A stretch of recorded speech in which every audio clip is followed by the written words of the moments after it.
Hi, my tea seepers, my fans, my subscribers, my likers, my commentators. It's your favorite TT, your favorite hot tea spiller, Kirsty Valentine. How you all doing today? Now, this is a breaking news. I'm not a bearer of bad news. I'm not a bearer of negative news, but we've got to hear this one. I think it's something that really affects everybody. It's something that people deal with. It's something that it has really risen to its peak, especially now during the lockdown. It's about a Nigerian lady, a very young, pretty, beautiful Nigerian lady. She is a 36-year-old. Her name is Oluwakemi Badare. She lives in the UK here. Actually, she lives in Plumstead in South London.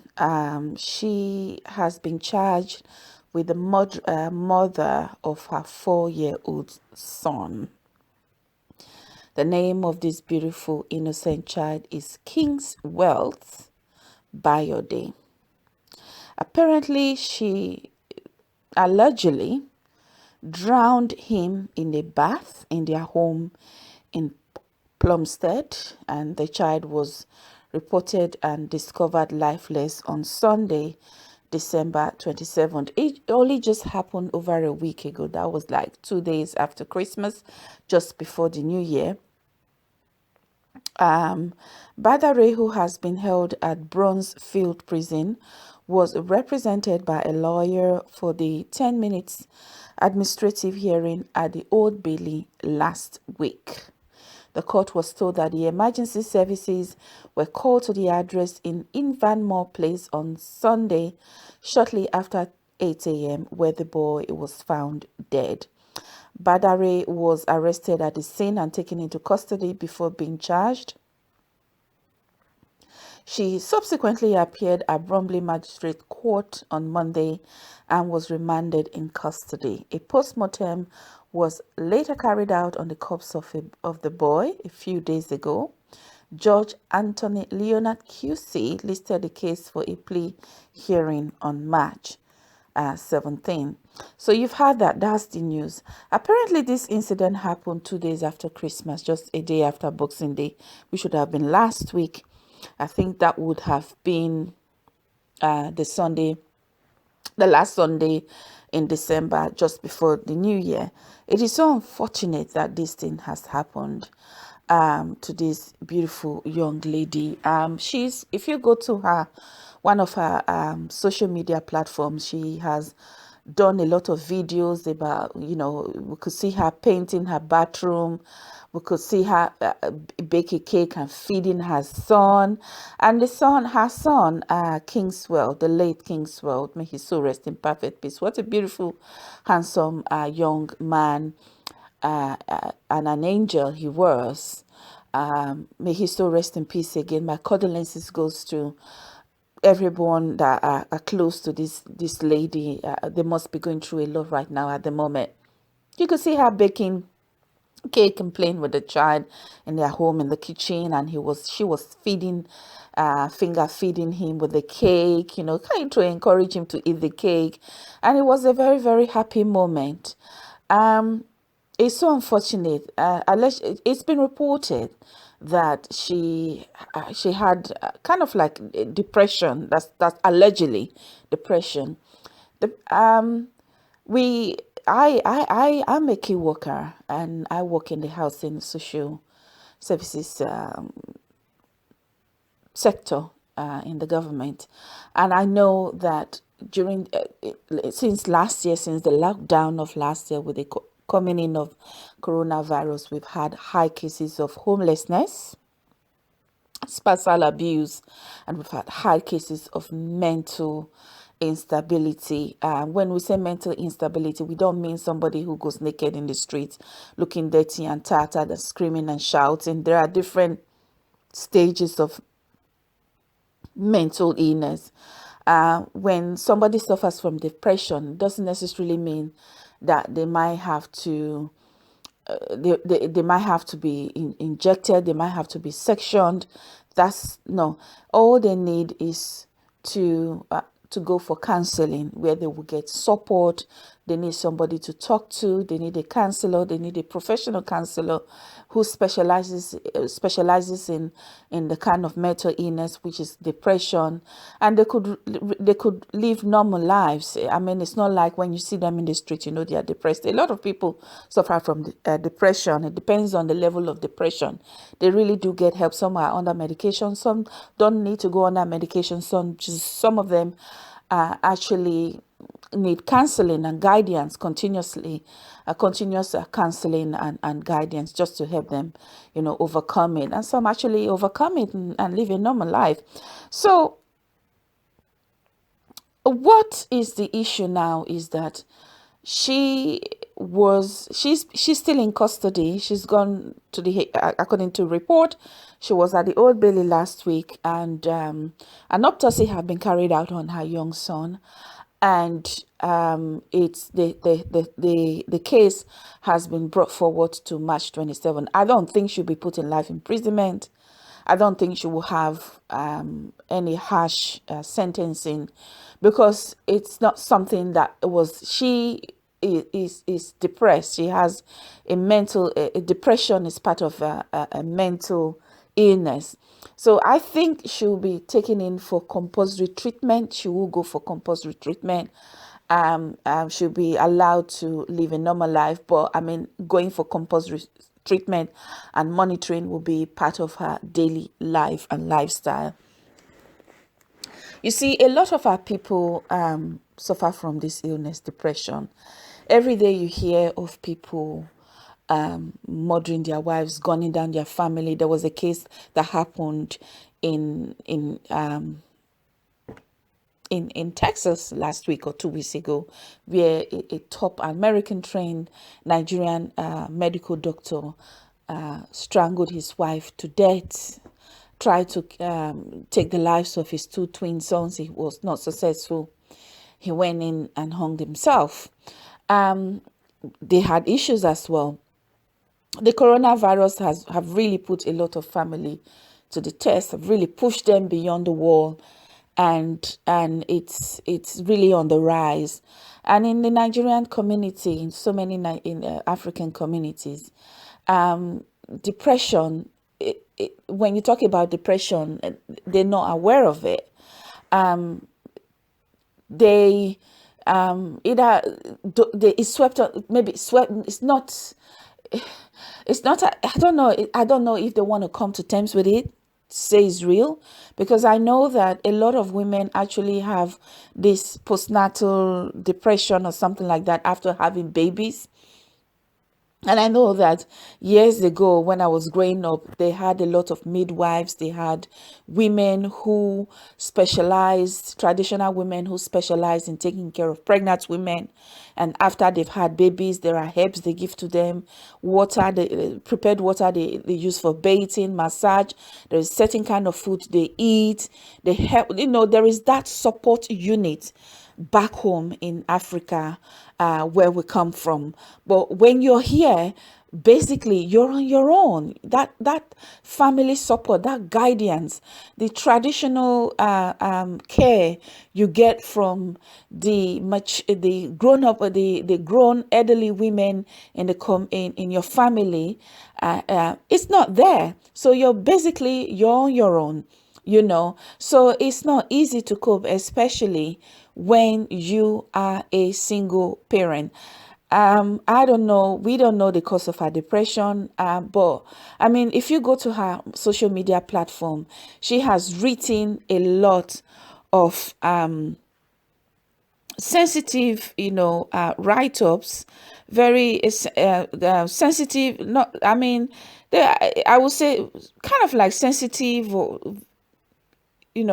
positive write-ups, like in December of 26, which is a day before this crime was actually committed. That was on December 26, 2020. 2020, at 6:55 a.m. in the morning. She said, "Merry Christmas to you, my friends and family. May the love of Christ fill home and life, and cause each day of yours to release countless blessings for you. May the divine presence of Jesus Christ be with you throughout this holy season and make your days as beautiful as the sunshine. I mean, she did a lot of videos. She did a video how she renovated and upgraded her own bathroom, which is really, really lovely. There is another write-up she posted just before the new year, and that was in December. I think she did this write-up on the 6th of December. She says, I am walking into 2021 with a clear heart and mind. If you owe me, don't worry about it. If you wronged me, it's all good. Lessons learned. If you are angry with me, you won. If I have let it go, if we weren't if we aren't speaking, it is cool. I truly wish you well. If you feel I wronged you, I apologize. It wasn't intentional. I'm grateful for every experience that I receive.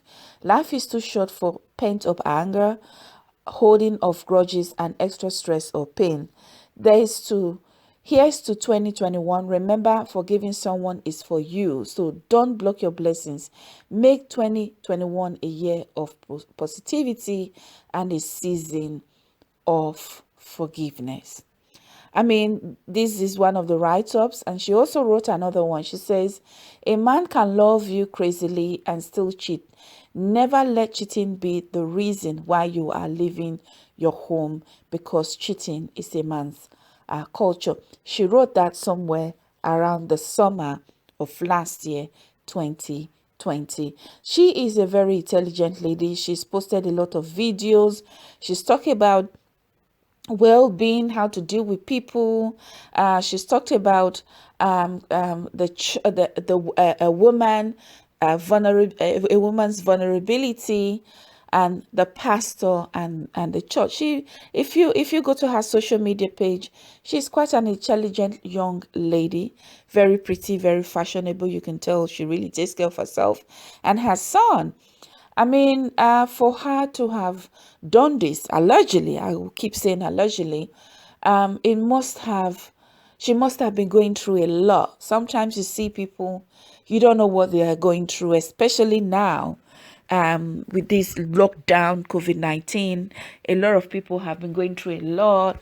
Some people have lost their jobs. Some people, if they were working like 40 or 45 hours, they lost other hours. The wages they receive in the months has gone down. A lot of things, a lot of unpleasant things really, really have happened to a lot of families across all household. It has no regard to whom you are, your race, or your status in the community, or your professional job. Is really, really affected a lot of people, the COVID-19. So, and that's in another way has this increase in homelessness and mental illness, and it's a battle that we need to defeat and win. Unfortunately, this lady was looking to this year 2021, and she made that post on the 26th, and by the 27th, which was the next day after Boxing Day, which would have been on a Sunday, this crime was committed. um a lot of single parents out there, single fathers, single mothers, even married couples, single people without children or commitment, they need a lot of help. They need a lot of support. If you are going through any form of depression, and you're having suicidal thoughts or some kind of negative thoughts in you, please seek advice. Call the NHS. They will signpost you to a lot of places that you're gonna get help. You can speak to them through the phone. You could have a live chat on the internet. If you don't have access to the internet, they could call you on the phone. You could book an appointment. You could go to the office. They see you and seek and get the help that you need. It is not a crime. It is not a shame to get help. You need help. You need to heal yourself. You need that guidance, you need that support. The NHS, they are there to support and help a lot of people. The government is putting a lot of resources into these areas to help curb a lot of mental illness and homelessness in the community across the nation. And also, some of you who say, oh, think that when they say mental illness, it's like a taboo, it's like a stain. They rather go to the pastor. We're not saying you should not pray. We're not saying you should not go to the pastor. Yeah, even Jesus in the Bible said, give to Caesar what belongs to Caesar. You need to pray to God. You pray to God. You ask him for forgive. You ask him to help you. But when you need to seek medical help and medical support, you also need to get that support that you need. There is no crime to get medical help or medical support, no matter what your faith is, or how strong your faith, or how hard or how weak your faith is.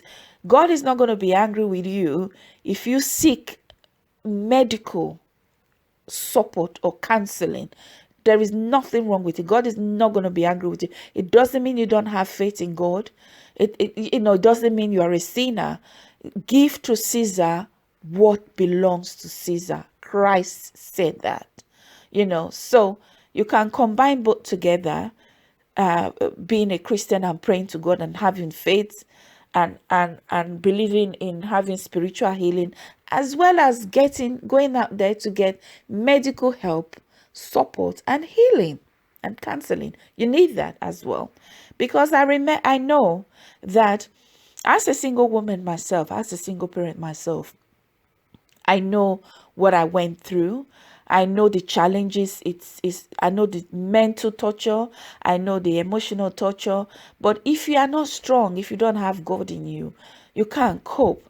Not everybody can cope with the challenges of being a lone and single parent, especially living abroad in diaspora, because you don't get that family help support like if you went back home. It's a different culture, it's a different environment, and sometimes you really doubt yourself. Sometimes you want to scream, you want to raise your hand and crack through the walls, but you just need to calm down and take one moment, 1 second at a time. And sometimes in the African community, one is being stereotyped because they are unmarried, but they're mothers, they're being stereotyped. And sometimes we really need to be careful what we say to people, the words we use, the words we choose to use, the words that comes out from our mouth. Because when you say certain things, when it's like a glass that falls on the ground and it splashes all over the place, even if you gather the pieces and put super glue or gorilla glue to it, it's never the same as if it were new and it doesn't have a crack in it. It's never the same. Words hurt people. Words make or break people. There are certain people, you tell them certain things, all what they have been working for, they will forget about. They will leave it. They wouldn't even have the strength. You would destroy their confidence. They wouldn't have the urge to go. They could even take their own lives. So we really, really need to be careful what we spill out of our mouth and think about the other person and how these words affect other people. Some people throw certain words at people, and because they have issues themselves, they throw these words at people. They're very careless. When I say careless, I would use the word callous, because callous is worse off than be careless. They say these words to to you. I remember an instant when I was home, and I was home with my daughter, and she was very, very young at that time. And I had a family member who came in. He came to see me, and when he came in, I welcomed this person in, and he came into a peaceful home, and he battered and bruised me with negativity, negativity. And I thank God that I was able to channel those words into positivity, because I always say to God that the words that negative words that comes out from the mouth of people would never come to pass in my life. I will channel those negative words into positivity. It's like someone who who people have thrown stones at. You pick those stones and pebbles and build the rock and the foundation of your fortress. Change those pebbles into a mountain. And not everybody has that will. That's where you actually do need spiritual and medical support. Take those, take it overload, take it overdose for your sanity's sake, because there are certain people around you, even in the family, that are waiting for you to fail, and they will say, "I'm not talking. Didn't I say it?" You see, don't allow negativity to come to pass in your work, in your life. Never ever allow negativity to come to pass in your life, because I'll tell you something. You see, the words that you speak are very, very powerful. Really, really, really powerful. I will tell you one thing, because it's like when you say something positive or negative, the words that comes out from your mouth is like you are prophesying. You know, when you wake up in the morning, say something positive to yourself. Tell yourself something positive. You see, don't speak negatively about yourself, even as a joke, even when you're joking. Do not speak negatively about yourself. Your body doesn't know the difference between positive and negative. It takes it all in. You don't know the air, the aura, or the angels that are walking around. Yeah, words that comes out from your mouth are energy, and they cast spells. That's why it is called spelling. When people cast spells, when you say something positive or negative, it's like you are casting spell. So always say positive things upon yourself, even if at the moment you are going through certain things. At that moment you are doubting, things are very difficult around you. Praise God for that moment and ask God to turn every situation into positivity for you. Cast praises, blessing, positivity onto yourself and believe, because the only person who can bless you is yourself. There is no one else. It's you who could do it for yourself. Change the way you speak about yourself, and you can, and that will change your life.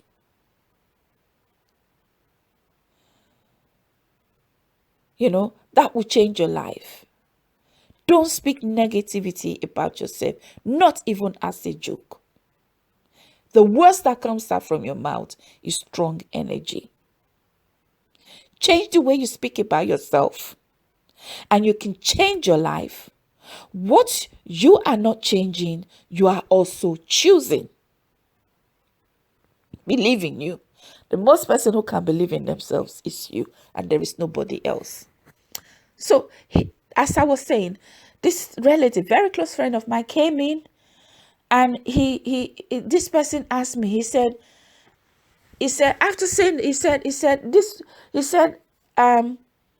what do you want to do? And I said, I love art, I love fashion, I love makeup, I love creativity. That's something that I always wanted to do. You know what he said? He said, you will, he said, you will never make it as an artist. And I said, I reject it in the mighty name of Jesus. I reject it in the mighty name of Jesus. It's not my portion. So before, and then he left. So somebody traveled all the way from South London to come to my home to come and speak negatively. And he's talking negatively. You are renting one room. I'm in my own home. I have my living room. I have my bedrooms. I have my bathroom. I have my toilet. I have my kitchen. I have my living room. I live comfortably well. So who is being negative? So some people have issues. They are so angry. they open their mouth and say something negative onto somebody else. As soon as somebody says something negative to you, cast it out.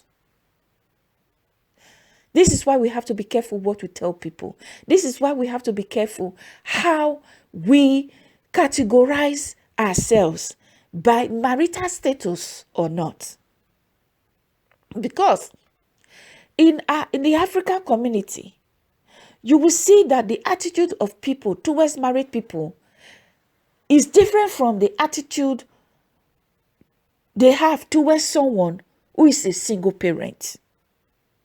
They will automatically assume that if your character was good, the man will put you in the house. You will be in your husband's house. What caused it? Why are you a single parent? What caused it? Which, if your character is good, why are you not in your husband's house?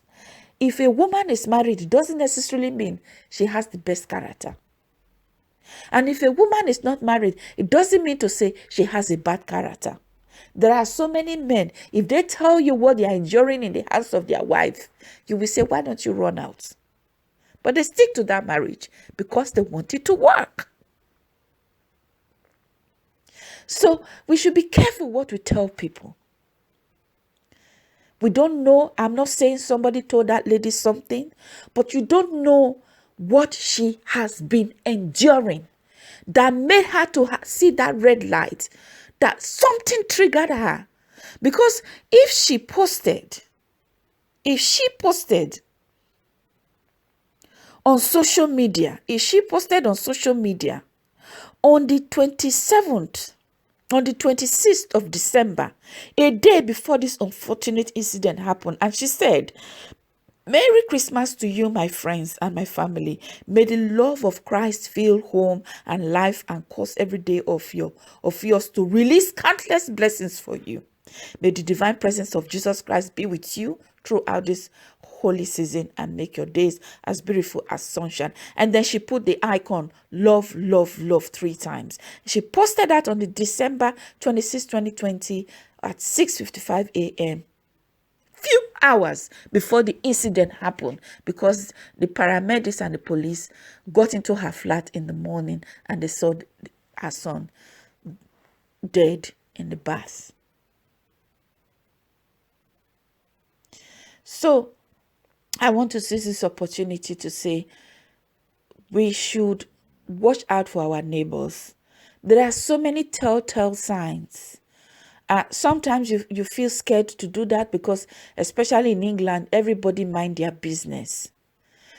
You could, watch out for telltale signs. If there is any way you could help, you could do that. But you can also do that being anonymous, and let's be careful what we say upon ourselves, and let's be careful and be mindful of the words we use to other people, because you don't know what they are going through. Only God knows what this lady was going through for this unfortunate incident to have happened few hours after she posted this. I wish her safe recovery. My sympathies goes to the father of the kid, her own family, friends and neighbors who must have had one kind of relationship, as a neighbor, as a friend, maybe as a church member, socializing, things like that.